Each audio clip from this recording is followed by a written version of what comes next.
Assalamualaikum warahmatullahi wabarakatuh. Risalah 35. Kamu harus menjauhkan dirimu dari perkara-perkara yang haram. Jika tidak, maka kamu akan dibinasakan. Kamu tidak akan dapat lepas dari cengkeraman bahaya perkara-perkara yang haram itu, kecuali jika Allah menolongmu dengan kasih sayangnya. Ada satu hadis yang menerangkan bahwa dasar agama itu adalah menjauhkan diri dari hal-hal yang haram dan yang merusakkan agama itu adalah ketamakan. Janganlah kamu mendekati perkara-perkara yang haram itu, karena boleh jadi kamu akan mencoba-coba merasakannya. Mendekat pun jangan, dikhawatirkan kamu akan terpengaruh. Umar bin Khattab radhiyallahu anhu pernah berkata, biasanya kami menjauhkan diri dari 9/10 perkara-perkara yang halal, karena kami khawatir terjerumus ke dalam perkara-perkara yang haram. Abu Bakar Siddiq radhiyallahu anhu pernah berkata, kami biasa menjauhkan diri kami dari 70 pintu menuju perkara-perkara yang dibolehkan, karena khawatir terjerumus ke dalam dosa. Baik Umar maupun Abu Bakar, keduanya sangat menjauhkan diri dari mendekati perkara-perkara yang haram, dan di dalam berbuat demikian, mereka mengambil sikap bagaimana yang disabdakan oleh Nabi Muhammad SAW, berhati-hatilah, sesungguhnya setiap raja itu mempunyai taman larangannya sendiri-sendiri, sedangkan taman larangan Allah itu adalah perkara-perkara yang diharamkannya. Barang siapa berjalan di sekeliling taman itu, maka mungkin ia akan masuk ke dalamnya. Tetapi, barang siapa memasuki pintu istana raja dan terus melewati pintu kedua dan ketiga, hingga akhirnya sampai ke kamar raja, maka hal itu adalah lebih daripada orang yang berada di luar pintu pertama, karena ia berada di luar. Jika pintu ketiga tertutup, maka orang ini tidak akan terkena bahaya, sebab ia berada di antara dua pintu dan berada dekat dengan raja dan bala tentaranya.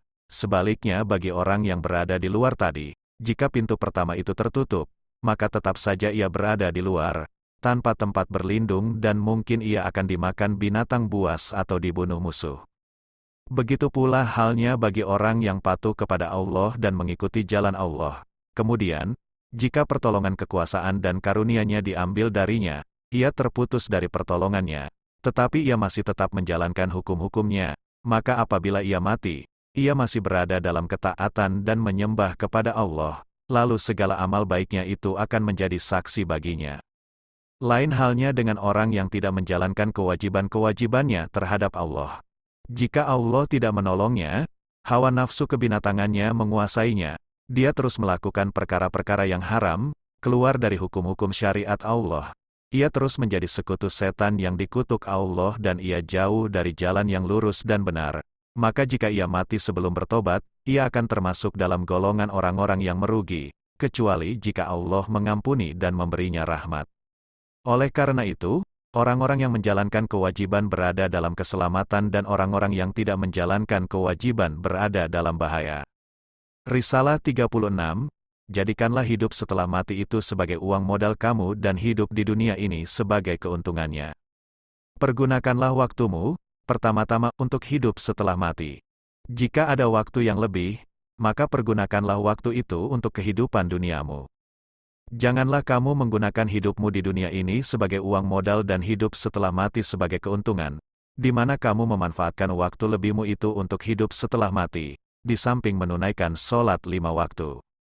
Seakan-akan mengubah semuanya di dalam satu gerakan, memasukkan bagian-bagiannya dan merusakkan susunannya, tanpa ruku dan sujud serta tanpa tumaninah, atau apabila kamu merasa penat dan letih, kamu tidur dengan membiarkan segalanya tidak terpelihara, seperti mayat di waktu malam yang pada siang harinya memuaskan nafsu kebinatangannya dan nafsu iblisnya. Jangan pula kamu menjual akhiratmu untuk duniamu dan kamu menjadi hamba nafsu kebinatanganmu.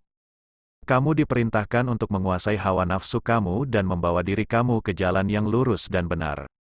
Tetapi kamu membiarkan diri kamu dikuasai hawa nafsu iblis, sehingga merugilah kamu di dunia ini dan di akhirat kelak kamu akan diazab dengan api neraka. Di hari perhitungan kelak, kamu akan menjadi orang yang paling miskin dan paling merugi serta segala apa yang kamu kumpulkan untuk duniamu hilang lenyap dari sisimu. Maka benar-benar kamu menjadi orang yang merugi.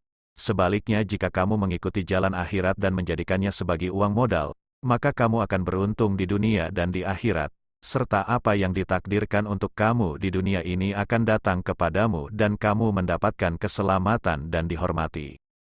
Nabi pernah bersabda, sesungguhnya Allah akan memberi keselamatan kepadamu dalam kehidupan duniamu, jika kamu menunjukkan niatmu di akhirat, tapi, keselamatan akhirat tidak akan diberikan, jika niatmu kamu tujukan ke kehidupan dunia. Niat yang ditujukan ke akhirat itu adalah ketaatan kepada Tuhan, karena niat itu ialah jiwa ibadah. Oleh karena itu, apabila kamu taat kepada Allah dan mengharapkan akhirat, maka kamu akan menjadi orang yang dipilih oleh Allah dan masuk ke dalam golongan orang-orang yang taat dan cinta kepada Allah serta kehidupan akhirat akan kamu dapati, yaitu surga dan kedekatan kepada Allah. Kemudian, dunia ini akan mengabdi kepadamu dan segala sesuatu yang telah ditentukan untuk kamu, pasti akan kamu terima sepenuhnya. Karena segala sesuatu itu tunduk kepada Allah yang Maha menguasai segalanya. Jika kamu terlena dan tenggelam di dalam kehidupan dunia dan tidak lagi mau memperhatikan kehidupan akhiratmu, maka Tuhan akan murka kepada kamu.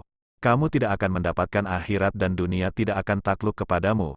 Kamu merasakan kesulitan di dalam mendapatkan bagian-bagian yang telah ditentukan untukmu, karena Allah murka kepadamu. Sedangkan semua yang tersebut itu sebenarnya adalah kepunyaan Allah belaka. Barang siapa mendurhakai Allah, maka Allah akan menghinakannya. Nabi Muhammad SAW bersabda, dunia dan akhirat itu bagaikan sepasang suami istri. Jika kamu melayani salah seorang saja di antara keduanya, maka yang lainnya akan marah kepadamu. Allah Subhanahu wa Ta'ala berfirman, di antara kamu ada orang yang menghendaki dunia dan di antara kamu ada yang menghendaki akhirat. Surat 3, ayat 152. Orang yang menghendaki dunia saja disebut ahli dunia dan orang yang menghendaki akhirat disebut ahli akhirat. Perhatikanlah diri kamu, termasuk golongan manakah kamu? Dalam dunia ini, ke dalam golongan manakah di antara dua ahli itu kamu ingin termasuk? Ketika kamu berada di alam akhirat, sesudah mati nanti, kamu akan mengetahui bahwa sebagian di antara kamu masuk ke dalam surga dan satu golongan lagi masuk ke dalam neraka. Dan ada satu golongan manusia lagi, yaitu yang tetap tinggal di tempatnya sambil menjalani perhitungan dan pembicaraan. Satu hari di sana, menurut firman Tuhan, seperti 15.000 tahun di dunia. Ada pula satu golongan manusia yang duduk di tempat makan sambil makan makanan yang enak-enak, buah-buahan, manis-manisan yang lebih putih daripada es. Sebagaimana diriwayatkan di dalam hadits, mereka akan melihat tempat tinggal mereka di surga. Apabila Allah telah selesai menanyai manusia, mereka akan memasuki surga itu. Mereka akan pergi menuju tempat tinggal mereka, seperti halnya orang-orang di dunia ini menuju tempat tinggal mereka.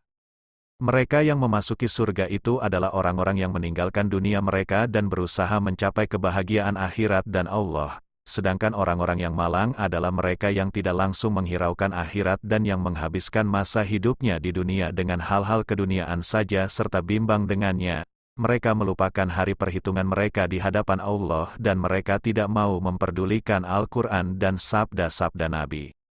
Perhatikanlah dan kasihanilah diri kamu serta pilihlah golongan yang lebih baik di antara kedua golongan tersebut.